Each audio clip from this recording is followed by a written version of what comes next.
gaadhid oo dhalinyaradaas ay mustaqbal yeeshaan ciidan u leh ma jirto ormadii baaba iyadoo maalin sanad kasta iyo bil kasta iska celina ayaa hadana imanka inta dawarsanaysa ciida ka badantay waana arrin ay tahay in laga jahli saaro oo cabsida ku jirta meesha laga saaro marka micnihiidu ma aha in Ethiopia inta soo duushay ku qabsanaysaa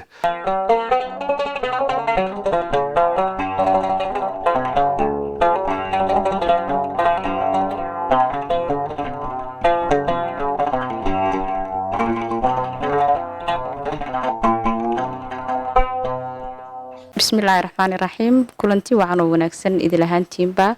كسر دوادة دوت كسابسان سامينتا أي سوماليلان كيالان كرتو خلاف كتاغن بدعس لقالهان سياسدهان يوسيدو كلنا بدقلياهان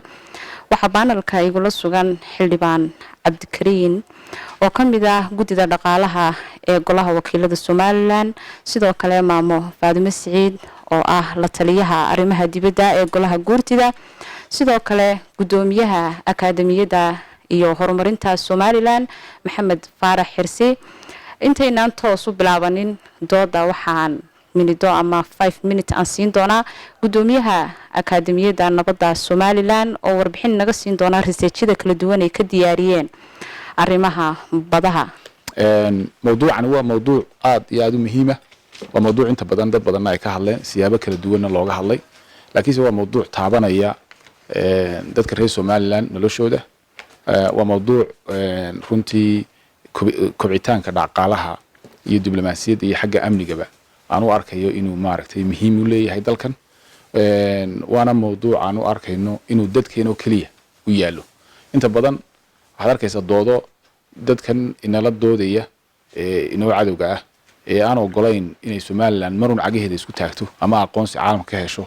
soo dhaxgalaya oo doonaya dadkeenii inay kala qaybiyaan dadka in laga hortaga waa muhiim oo maaragtay aan platformina waa leenahay aanay ka soo qayb gelin heshiiskan Addis Ababa ka dhacay bishii January horaanteedii waxa weeyaan waa heshiis bedelay qaabka diblomaasiyadeed ee Somaliland markii hore dunida ula dhaqmi jirtay waxa weeyaan waa heshiis lagu tilmaamo inuu halkii caalamku markii hore ay dooneen inay nagu hayaan inaga saaray oo meel aan meeshii ahayn runtii aynu guurnay daraasad baan ka sameynay 20kii aan soo saarnay December sanadkii tagay 2023 daraasadana waxaanu sheegnay oo aanu ku doodnay oo iyadoo website-da ku jirtaan aad arki doontaan iyo Twitter-kaygaba inaan Somaliland 30kii sano la soo dhaafay oo isku dayeysay inay ictiraaf heshaa isla markaana ay asbaabte aynu garan karayno ay keentay inaan ictiraafka dunida ay ka raadinayso inaan helin ay tahay maanta fursadii ugu weyneed hesho fursadaas oo ah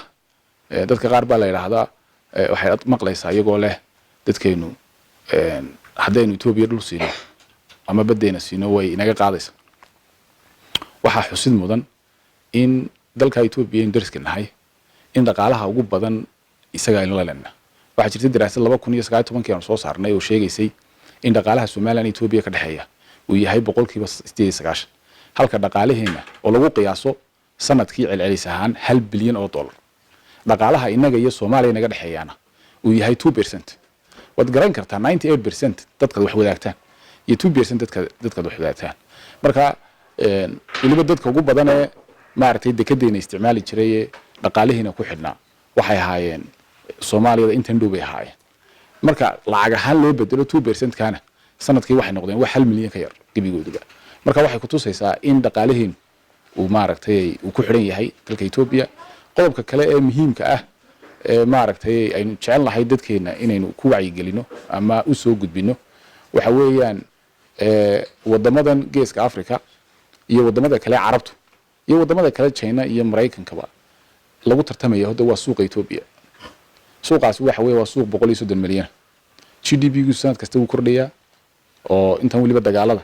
ay ku jireen baabe hoos u dhacay GDP-gu ilaasi wuxuu ahaa 10ka wadan ee dhaqaalaha koritaanka IMF report ay soo saartay 10ka wadan ee dhaqaalaha dunida ugu koritaanka badan Afrikana wuxuu ka halan number 1 marka ay eegto daraasadii ugu dambeysay ee African Development Bank uu soo saaray marka waxay ku tusaysaa in Ethiopia tahay meel hab dhaqaale ah haddaba haddii xaaladu markaas tahay maxay iyagu doonayaan ee inaga inala diideen iyagu waxay doonayaan qolada Soomaaliya meel istiraatiijiyada Somaliland ay ku taalo haddaba inaynu fahanaa Somaliland halka ku taalo waxay noo daba yaacayaan wax kale ma ahe waxa weeyaan waa mandaqada inagu ay Soomaaliland ku naallo ayaa ka qiimo badan iyagu waxay hayaan taay doonaya markaa inay magacii adduunka ay ku qaataan inagu waxgeenu ku naalla marka inagu waxaynu ku naallaa waxaynu eegaynaa galafkii cadan baynu eegaynaa ama gacankii cadmeed halkaa waxay naga xiga badii caseed waxaynu afaafka ku haynaa meesha la yiraahdo Bab al-Mandab waxa jira dunida 4 marinbiyood 14 marinbiyood waa mid kamid ah ugu muhiimsan Hormuz oo Iran ku yaalin ba ka muhiimsan Bab al-Mandab sanadkii waxa mara dhaqaalaha dunida waxa lagu qiyaasaa $1 trilyan Bab al-Mandabna wuxuu ku xidhaa oo afaafka albaabkii laga geliyahay Suez Canalkana waynu garanaynayo waa meel aad u muhiim waa luuqaayar ee 205 mitir xagaana oo ah 193 mitir dhaqaalaha dunida 2 trilyan baa mara waana meesha isku xidha dhaqaalaha ka imanaya Asia ee tagaya Yurub iyo Mareykanka imka dagaalka xuutiyiintu saameyntu leeyahay wada arkaysa marka meeshani Somaliland halbowlaha geeska Afrika waa halka marka taasay doonayaan dad maaragtay aan ehel wahayn oo cadow ah inay yiraahdaan abiyow annaga ku siinayna liisanka Somaliland aad badaheeda ku qabsanaysay mada anagana soo martid oo isagu haduu inagina la heshiin karo muxuu ku soo maraya adu maxaa u haysaa xamar imka gobolada Baay iyo Bakool oo gobolada dhexe Soomaaliya iyo Gedo dhamaantood waxa jooga 20,000 oo askari oo Amisom ka tirsan imka Atmas baa loo bixiyay oo Ethiopian oo xabashiya ay jooga inagana waxay nagu caayay inagoo aan taariikhdeena Ethiopia xadkeeda aan weligeed ka soo talaabin hal askarina aan xadka naga joogin ay leeyihiin Ethiopia na qabsanayso war Ethiopia haddii Somaliland qabsanayso 30 sano Somaliland dayacan oo in Ethiopia ay ixtiraafsaneen dayacan oo askari iyo ciidan isku celinayaan lahayn bin ag joogin maxay u qabsan weey waa dood Soomaa waa logic waliba waxa weeyaan waa cabsi la doonayo dadka in lagu abuuro qodobka aan ku soo khatimayaa inteeda furitaankayga hore waxa weeye dalalku waxay raacaan dawladuhu waxay raacaan danaha dadkooda haddaba dawladdu markay danta dalkeeda u aragtay inay halka gashay nin dantaadii aan wadin inuu taadi ku diro oo ku soo fuulo waxaan oran karayaa nacasnimo taasi fariidnimo ma dadkeena nacasnimo lagu ma yaqaan dadka Soomaalida marka laga hadlayo dadka ugu intelligent ugu smartsan bayna marka waxaynu ka filanaa dhalinyarteena iyo aqoon-yahankeena iyo dadka waliba halkan oo kale jaamacada wax bartay inay dood gudaheena ka abuurato laakiin se dood dabad ka timid oo waliba cadow ka soo shaqeeyay inay gudaheena ka abuurno ma aha marka heshiiskani waxaynu arkaynaa inuu yahay heshiis taariikhiya waxaana daba socda ma aha aqoonsiga kaliya inagu waxaynu arkaynaa aqoonsiga waxa ka weyn imika inta dal ee ka hadlay arinta Somaliland EU-du weligeed iyo aleed magaca Somaliland may xusin maanta waxaanu arkaynaa waraaqdii ugu horeysay EU-du soo saartay Somaliland bay ku xus African Union-ku weligii ma xusin uu xusa waxay ku tusaysaa in sanduuqii ay doonayeen inagu hayaan wada hadallada Somaliland iyo Soomaaliya arrimaha Somaliland iyo Soomaaliya bay u taala waa been xawma taalo imka taa waxaan leenahay war waa been taa war ka baxnay arrimaha ay international bay noqdeen heer caalami bay noqdeen haddaad miiska heer caalami miiska kaala kaftan yar baan ku soo xirayaayo waxa weeyaan dadku bila aadankahi waxay dadku yihiin inay fikirkooda xorta dhiibtaan inagu dal dimuqraadi ah doorashooyin ka dhacaan nidaam furfuran leh in inagu fikirkeena dhiibano inagu aan isdhalino inagu aynu doodno waa inoo muhiim waan taan waa dhiirigelinaya laakiin waxa iska ilaalisan oo iga dardaarana inay cid aan xaq inagu lahayn inay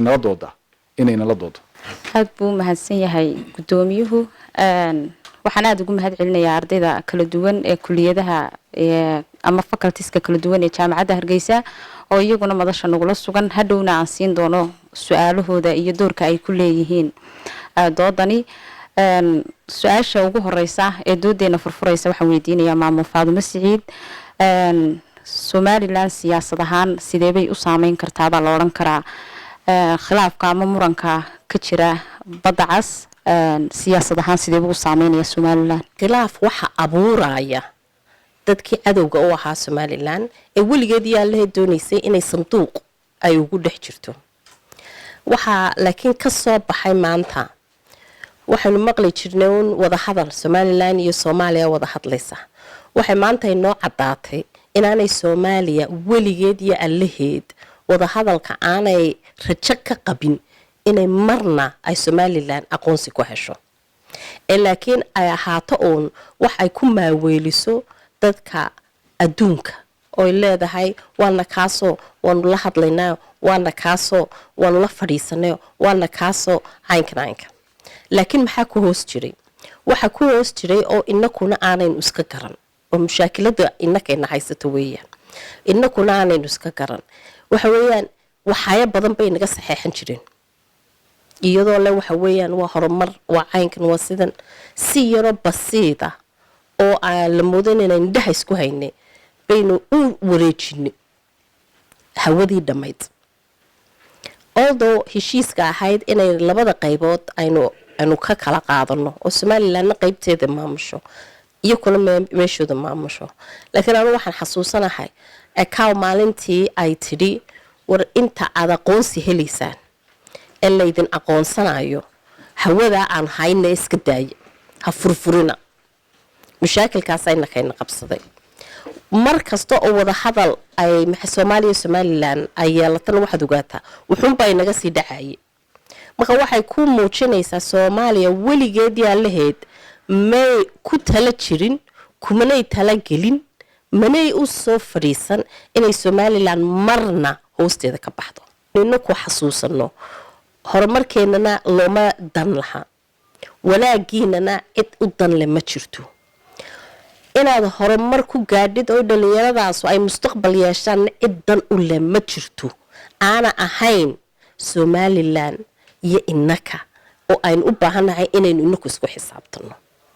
laakiin qof cadowa oo doonaya inuu qafiskaaga yar kugu hayo oo markuu doonayo inuu kaaga yara neefiyo markuu doonayana kugu ciijiyo waligeena ha maqlin oo dhigna ha u dhigana xildhibaan cabdikariin maxamed ayaan su-aasha weydiinayaa xildhibaanku wuxuu ka mid yahay guddida dhaqaalaha ee golaha wakiilada mowduuceenuna wuxuu ku saabsan yahay mar kalean ku celinayaaye khilaafka ka taagan badda cas kanaalka Suways iyo sidoo kale baabulmandab saameynta uu ku yeelan karo Somaliland hadday tahay siyaasad ahaan dhaqaale ahaan iyo sidoo kale amni ahaan xildhibaanka waxaan weydiinayaa ma ku yeelan karaa khilaafkaasi Somaliland dhaqaalaheeda saameyn sharaf ay tahay inaan kulanka ka soo qayb galo anigoo magacan ku matalaya guddida dhaqaalaha golaha wakiilada runtii sidii halkan laga dhawaajiyay ama su-aashu ay u dhigan tahay haddii aan ku soo dhawaado heshiiska isfahan ama heshiiska hordhaca ah ee madaxweynaha jamhuuriyadda Somaliland iyo ra'iisul wasaaraha Ethiopia ay kowdii bisha January 2024 magaalada Addis Ababa ay runtii ku kala saxeexdeen oo runtii doodiisa iyo falaqeyntiisa iyo fahankiisuba ay dadka reer Somaliland iyo acyaanteeda ay u yaalaan hadhowna ay ku dambeynayso golayaasha qaranka marka hawshaasi saameynteeda dhaqaale saameynteeda siyaasadeed iyo diblomaasiyadeed saameynteeda amni ee mustaqbalka in runtii dee la gorfeeyo waa arrin dadka reer Somaliland iyo dadka waxgaradka iyo dadka aqoon-yahanka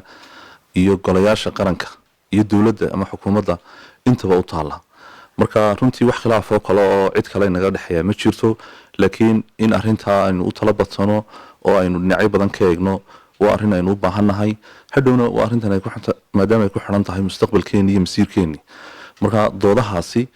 in wax la iska weydiiyo maadaama nahay dad dimuqraadiya oo ardayda jaamacadaha dadka aqoon-yahanka bulshada qaybaheeda kala duwan cid kasta maadaama mustaqbalkeena uu saameynayo inaan ka hadalnaa runtii dee nidaamkeena dowladnimada saamaxaya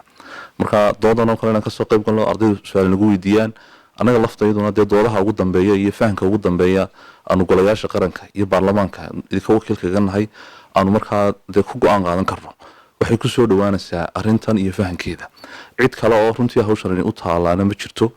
waa maslaxad ay u arkeen Somaliland iyo Ethiopia madaxdeedu madaxweynaha Somaliland baa hawsha runtii dee hogaaminayay dastuurka qaranka awoodda siiyay hadhowna ogolaanshaheeda iyo wax ka bedelkeeda iyo diimadeedu waxa u taalaa dee golayaasha qaranka oo baarlamaanka iyo dadkii ka wakiila marka golahii wakiilada golahii guurtida marka hawshaasi weli waa qodobada nuxurkeed guud unbaan deemka la isla qaatay laba qodob baa ugu muhiimsan qodobadaas ma ka hoos dhalanayaan saameynaha kale ee dee mustaqbalka in la eego iyo mustaqbalka dhow iyo mustaqbalka fog labadaba marka dhinaca Somaliland ilaa hadda dee heshiiska isfahan memorandum of understanding MOU-gaasi qodobka ugu muhiimsan ee ugu weyn waxa weeye qodobka in aqoonsiso Somaliland la siiyo dawladda Ethiopia ay noqoto dawladdii ugu horeysay ee aqoonsata Somaliland dhinaca kalena Ethiopia oo iyada lafteedu dee dalka aynu xadka ugu dheer aynu wadaagno oo 800 kilomitir in ka badan wadan xiran oo laan la kula wax badan lahayn heshiiskan marka lagu xusay inaynu ka kireyno 20 kilomitir oo saldhig ciidankeeda badda ay u hesho oo aan lahayn waqti xaadirkan ilaa sida Eritrea u kala go'een wixii ka dambeeyay aan lahayn wax bada marka runtii qodobo iyo heshiiska iyo nuxurka hordhaca imika hadda si guud isfahankaasi la iskula gartay tafaasiishiisu golayaasha qaranka iyo markayna soo gaadhaan iyo runtii saldhigga iyo dhaqaalaha maartay wixii kiradiisu ay noqonayso ee sanadlaha ah qayb bay ka tahay markaa saameynta dhaqaale ee dalkeena ee mustaqbalka dhow iyo mustaqbalka fogba markaa kirada intay noqonayso ilaa hadda wax tafaasiil kama hayno sidoo kale qaybta ixtiraafku iyaduna saameyn dhaqaale ayay dib mustaqbalka yeelanaysaa haddii markaa Soomaaliland ku qanacdo oo ay go'aankeeda qaato oo hay'adaha dawladda dhameystiraan talabaadee kale kulli qodobada waxa ku jiraya nuxurka ganacsiga marka Ethiopia maadaama aynu ganacsiga ugu badan aynu leenahay dekadeena imika runtii percentage ama boqolay aad u yar bay ka isticmaalaan waxay kala soo degayaan waxay dhoofiyaan ma jirto marka isticmaalka dekada berbera iyo boqolayda ka isticmaalayaan boqolkiiba 20 ba ama boqolkiiba 30 ba iyaduna saameyn dhaqaale ayay keenaysaa waxa kale iyaduna meesha taala hadhow hadii marka aqoonsi dawlado kala yimaadaan oo Soomaaliland ay ku guuleysato hadafkeedaasi waxay keenaysaa marka in la macaamilka dawladaha kale iyo maalgelinta iyo runtii dhaqdhaqaaqa dhaqaale ee dadka reer Soomaaliland ka faa'iideyaan oo dadkeena inay nolol u abuurno mustaqbalka aynu rajeynayno waxa kale oo iyaduna meesha ku hoos jirta in saameynta amni la eego oo mustaqbalka 50 sano kadib iyo 30 sano kadib marka wixii aynu ku talagalnay maanta inaynu runtii la fakurno oo aynu aad u darisno oo aynu aad u fahno go'aanka aynu qaadanana aynu runtii ay noqoto arrin aynu u bareerno Soomaaliya haddii aan hal qodob ka yiraahdo waxay runtii ka ordisay waa aqoonsiga Soomaaliland marka Soomaaliland aqoonsi hesho adduunyada la macaamisho istiraatiijiyadda marka laga hadlayo gacanka cadmeed iyo badda cas wajahadii waxa haysatay Soomaaliland 850 kilomitir oo xeeba oo badda cas haysata waa runtii waa istiraatiijiyad qaaliya sidoo kale hawada ruudka marka Soomaaliland hawada dulmara ee diyaaradaha adduunka u socda Yurub iyo Asia u kala socda iyo Afrika qaybta bariga Afrika oo dhan Soomaaliland bedel maraan marka dhaqaalaha halka ka soo baxaya Soomaaliland hadii ay ku guuleysato mustaqbalkeeda dawladnimada iyo hayaanka dawladnimada doonaysa ku xaqiijiso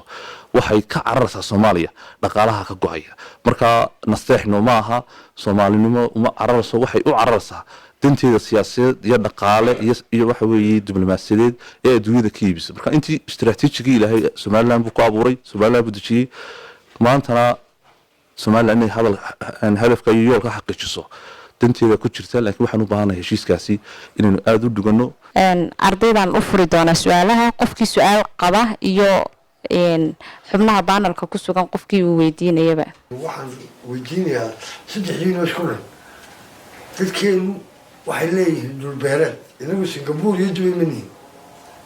waxay leeyihiin dhulbeereed oo xildhibaanku waa reer Gabiley hooyadeen waa reer Berbera waxay leeyihiin kalluumaysi waxay leeyihiin hawdka iyo xoolo dhaqato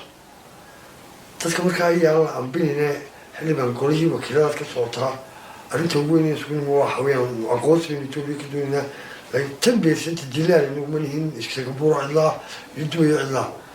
dadka intuu xamigooda kala hadlayso badan baa meesha ku xeeranee lagu jeediyo dhaqaalaha Itoobiya inaga waxaa noogu jira aqoonsi yaan dadkeena laga dhigin dan adeeg ku nool Singapore iyo baashi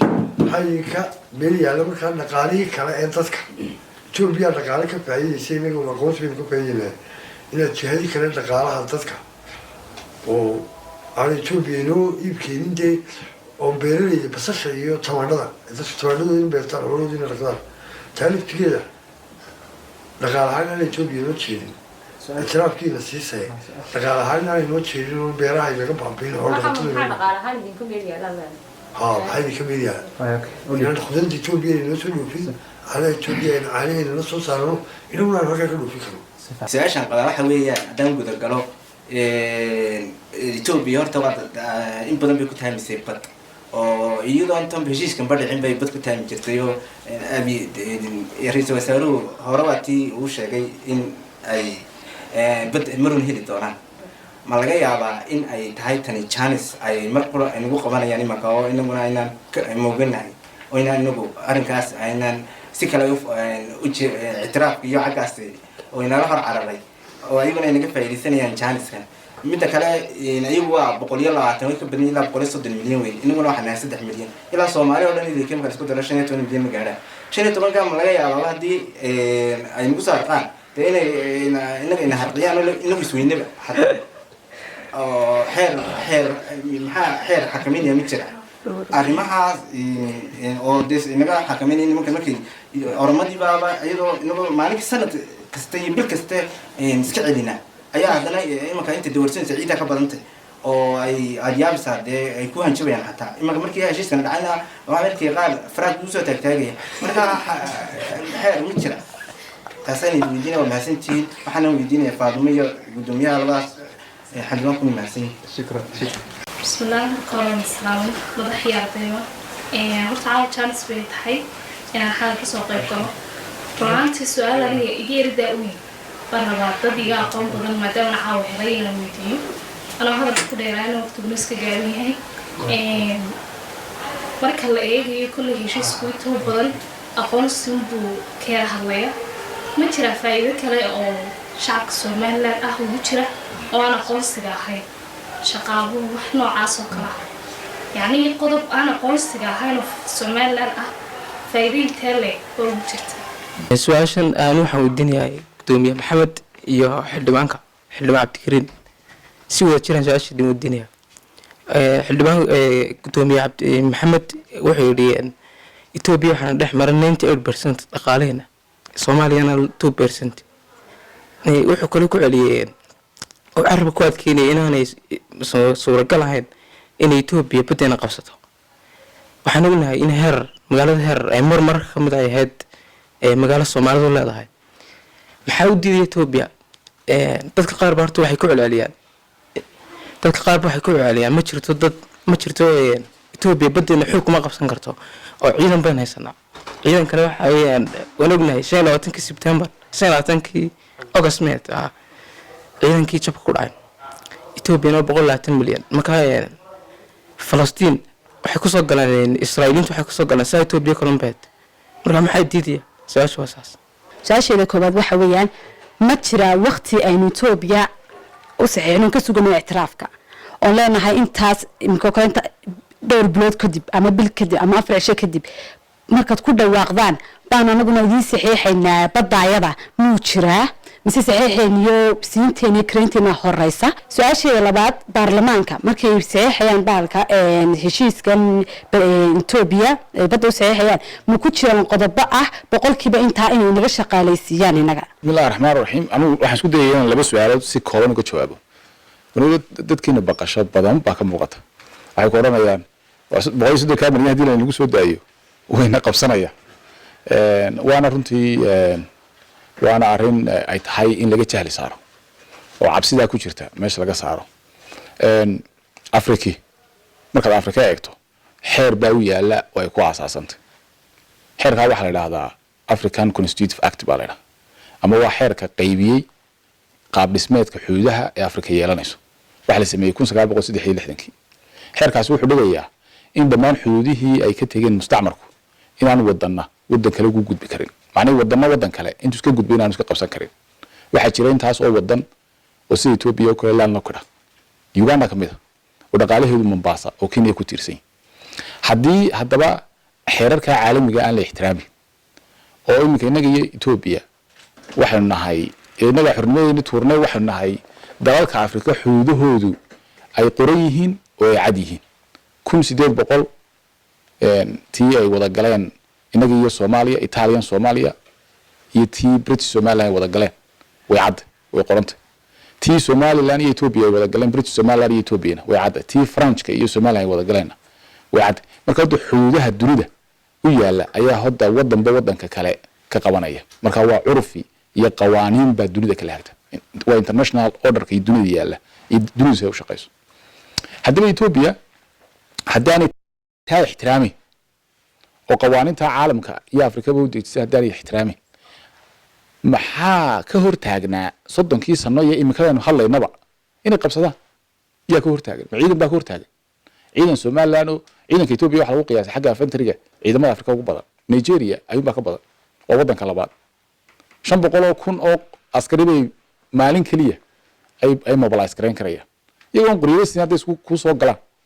rasaasta macnihii waxaan ku sheegayaa inaanay jirin means awoodeed oo military ahaan oo aynu iskaga celinay 30 sano marka maxaa keenay inaanu 30 sanaba aynu ka badbaadno wixii Ethiopia ay doonaysay inay heshiis inagula gasho badeeg way in logic isticmaala moogto cilmiga logic aad ba ay tahay loo barto waa cilmi aad u wanaagsan logic waxa weeyaan maxaa u diidanaa Ethiopia 30 sano Soomaaliland jirtay inay qabsato maxaa u diidanaa ama ma arkay wax u diidanaa hadday doonayso military base la weydiisto waxa xusid mudan in Ingiriisku oo wadanka superpowerska ugu waaweyn adduunka maanta haddana wax kale iska daayo football teams koodii bay iibiyeen UAE-du Manchester City iyo kaiskale imaka miyay ka tagtay miyay qaateen may Manchester City waxay joogtaa un wadankeedii lacag laakiin way soo gelisay dekedeeda Southampton DP World bay haddana ka kareeyeen Mareykanka DP World ka kareeyay cid kale iska daayo waxa weeyaan inaku kareyntan aan kareynay maaha wax cusub wax laga baqdana maaha faa'iido fara badanna way inoo keenaysaa haddaynu eegno inankaas wuxuu yidhi de ma laga yaabaa in khudradoodii oo dhan ay xaggan keenaan dadna inakuna beeraheennii aynu weyno wax alla waxaynu ka iibino maya laakiin waxay iman doontaa beero fara badan baynu leenahay oo waxaanu haysanaa space aad iyo aad u weyn meelo badan baynu haysanaayo beero laga samayn lahaa laakiin lacagtii dadka beeraleyda lagu caawin lahaa baanaynu haysan maanta aqoonsigu waxyaha uu keenayo waxa weeyaan inuu maxay ahayd ay shirkado kale oo dibadda ah ay ku weydiisanayaan oranayaan war ma idinka kareysan karaynaa dhulka annakaaba maxay ahayd beer ka samaysanayna laba shayba waad ka faa'iideysaa waxaad ka faa'iideysaa inaad inaku inaynu barano sida aynu waxa waaweyn ee dibadda loo dhoofinayo aynu u samayn karayno mass production waxa la yiraahdaa sidaynu samayn karayno oo inakana inaga fara badan oo markaynu inaku ay maxay ahayd wadankeena Somaliland oo dhan markay kafayso baynu dibadana u sii dhoofin karaynaa waxa kale imanaysa waxa weeyaan lacagta aynu ku karayno waxa weeyaan lacag wadankeena dib ugu soo noqonaysa dhalinyaradan maanta balaa shaqada ah waxaanu helaynaa lacag aynu bankiga u dhigno oo dhahno maxay ahayd bal keena fikirka aad doonaysaan inaad business ku samaysataan oo dabeetana aad business yaal ku samayn karaysaan waxa imanaya shirkado waaweyn oo la imaka aqoonsilaanta inta badan dadka xidhaysa laakiin marka aqoonsigaad heshid shirkado badan baa ku imanaya oo doonaya inay wadankaaga ay maxay ahayd maal gashadaan taas waxay keenaysaa inaad idinku ay dhalinyaradu ka hesho shaqooyin marka shaqooyinka dibadaha aad ugu dhoofi lahaydeen baa maanta idinka idinku soo dhoofi doona idinku halkaad fiisooyinka u qaadan lahaydeen baa inaka fiisooyin laynoo soo qaadanaya marka waxa weeyaan yaanaynu baqa aana jirin meesha aanaynu waqtigeena aynu ku lumino waxa fiican inaynu isweydiino warba maxay ahayd marka ay timaado Ethiopia halka ay naga kareysato lacagta intaa leeg baa soo gelaysa lacagtaas waxay gelaysaa maxay dakhligii dawladda maxaynu markaa dawladda inaku ka weydiisan karnaa maxaa faa'iido iyo fursado inoo furmi karaya oo inaku maxay ahayd ka shaqaysan karayno aynu ka fikirno waxa fursada ee waaweyn inoo furmaya yaanaynu ka fikirino oo hada meelayna qabsanaya وعيد الله عيد إنك قبسنا يسمى شرتو هذا اللي دوني إنك قبسنا بيره ولا اللي إنك قبسنا لها لكن ساو محمد شاقي تقف والبا حد بوليه هاي أدونك بيره ولا يسوى تشيل اللحيد أو يسوى عون اللحيد أو يسوى محيد تشيل اللحيد وقال بقى ودول لها قال بقى قبسنا لحيد لكن عيد والبا وح حيسا واحد وشرعي تعينوا إنكو أين دوني ناين لا نهاية هلا ناقون صدو وحوين ساني إنكو الشرعي أينو هلنو inaynu maxay ahayd macdinteena la soo baxno inaynu sibirkeena la soo baxno inaynu saliideena la soo baxno waxaan oo dhammi waxay u baahan yihiin shirkado waaweyn oo yimaada midna kuma imanayay maka sababtoo ah the insurance ma helayo uu kugu yimaado laakiin markaad aqoonsiga heshid de shirkad waliba waad arki doontaa waa laynoo soo baratami doona waayo waxa la og yahay Somaliland inay qani tahay qaninimadeenaas inuu maxay ahayd fursad u helina laga yaabo inaan anagu waqtiga aanan fursad u helin laakiin idinka fursad u helaya cidda aan u halgamaynaan leenahay aynu tan u samayno aynu maxay waxa weyn idinka weeyaan anugu haddaan lay maqlayo waxaan oran lahaa 850 kilomitir aan leenahay war Djibouti oo inaga yar boqolkiiba inaga yar baa 5 base garaysatay hadda way inaga yartay 5 base bay garaysay oo lacagteedii ay wadankeed dib ugu dhistay aan waxaan oran lahaaba war 800 kilomitir cidlada ah ee aan cid alla cid wax isticmaalaya aanu jirin ee kalluunku 24 hours halka ka soo boodboodayo leeyahay war ay qabta cid alla cid qabataba la waayay aan waxaan lahaa war 5 6 7 8 war dadkoo dhan inoo yeera waynu wada kareynayna waa inay dalkeena ay ka faa'iideystaan wuxuu haysto war haddaynu ciideena ka faa'iideysanayn oo aynu badeena ka faa'iideysanayn oo aynu dhulkeena ka faa'iideysanayna why maxad meesha aynu ka joognaa markaas wadanka waxa la isagu kuguma nool adaa ku nool soo maaha waa inaynu markaa inaku aynu helno oo maskax keenno oo nidhaahno 7 dakhli u helna way ay caruurtaydu ay bilaa jaamacad tahay way caruurtaydu ay maxay badda ugu dhimanaysaa iyagoo wadan gaala doonaya inay tagaan way maxay hayd hooyooyinku ay subax kastaba ay tamaandho yar ay meel la fadhidaa no waa inaan helo dakhli aan maxay hayd supermarkets waaweyn ku samayn karaayo waxaan doonayaa dakhli aad idinku markaad jaamacadda ka baxdaan aad bankigaa tegi karaysid dooran karaysid waa taa waxaan doonayaa inaan sameeyo businesskaan doonayaa waa kaa inaan sameeyo ee imaalgeliya war cidda loo dagaalamaya loo halgamaya maaha annaga waqtigaygu u dhammaaday haddaan ugu fara badannahay waxa weyn haddaan nolol yaro macaan ku iskaga sii noolaano 4 ama 10 sanadood ee noo hadhsan dadkan u halgamayna u qaylinayna u cararayna aqoonsiga u doonayna waa idinka inaad idinku aad faa'iido heshaan inaad idinku aad noqotaan dad mustaqbalkooda u dhisan yahay marka inta aynu leenahay hebel bayna qabsanaya hebel cid alla idcaad ina qabsanaysa ma jirto laakiin cadowga aynu iska ilaalino waayo cidda cadowga ku ah cadowga waxa ku ah cidda diidaysa horumarkaaga cadowga waxa ku ah dadka diidaya inaad idinku isticmaashaan wuxuu ilaahay subxaanahu wa tacaala u ku siiyey marka inaku waxa weyn inaynu markastaba iska cilayno ama aynu gacan bir iskaga qabano ciddii doonaysa inay propaganda wadankeena gudihiisii ay dhalinyarada ku tiraaho war diida maxaa diiday mustaqbalkaagaa diidaysaa maxaa diidaysaa ma shaqadaad helaysid baad diidaysaa propagandadaynu ka hor sidaan hore u sheegay arrintani saameyn dhaqaale iyo mid siyaasadeed iyo mid amniga ku leedahay Soomaaliland arrinta ugu weyn ee dadka reer Soomaaliland runtii ay ka muujinayaanna waa arrinta amniga mustaqbalka macnaha maadaama ay Itoobiya tahay dalka xuduud u dheer aan leenahay sidoo kale dal inaga population badan oo 100 milyan iyo ka badan marka iyada lafteedu runtii saameyn dhaqaale oo aynu ka faa'iideyna way ku jirtaa isfahanka nuxurkiisa hadii laga gungaaro mid siyaasadeedna weyn ugu jira laakiin iyada lafteedu in meeshan laga saaro maaha saameynta amni ee keeni karta konton sano kadib maxay noqonaysaa marka haddaynu doonayna haddaynu ku qanacnana markan isbarbar dhinaca faa'iideyna ugu jirtay khasaaraha aynu filanno kii batayna qaadano marka runtii faa'iido badan oo diblomaasiyadda iyo siyaasadda dhaqaalaha uu noogu jira haddaynu isweydiino qodobka oranaya konton sano kadib jiilkeenu sababta aynu arrintan u galnay marka waa inaynu record iyo taariikh u dhignaa Soomaaliland marxaladaasi marisay baahidaasaa keentay Itoobiya waa dal aynu isku baahannahay iyaguna way noo baahan yihiin inaguna waynu baahannahay fursadaynu soo maraa haddayna ka faa'iidaysana runtii de waxay keenaysaa in fursadaas ka lunto marka arrinta ugu muhiimsan waxa weeye hal culays ma jiro dadka laftooda ay ka muujinayaan warwarka marka Itoobiya hadhow ma laga yaabaa qodkaas markuu dhamaado ma lagu qancin karayaa inay ka baxdo umalayn maayo laakiin wuxuu baan u baahanahay inaan wada shaqaysano oo aynu de kontakaayo wixii ka badanba istiraatiijiyadaynu ku wada noolaan inay inaguna ugu adeeg lahayn iyaga laftooduna ay markaa dee u arki lahaayeen meel ay ka faa'iidaystaan horta labada in la iswaafajiyo baynu u baahannahay laakiin haddaynu sidan dhulkeena khayraadkeena ama badiisa ha noqdo ama khayraadka kale dhulka ku jira ha noqdo ama istiraatiijiyadii aynu doonayno Soomaaliland kaga maradhalino haddaynu yoolka xaqiijin weyno sano si ahaanno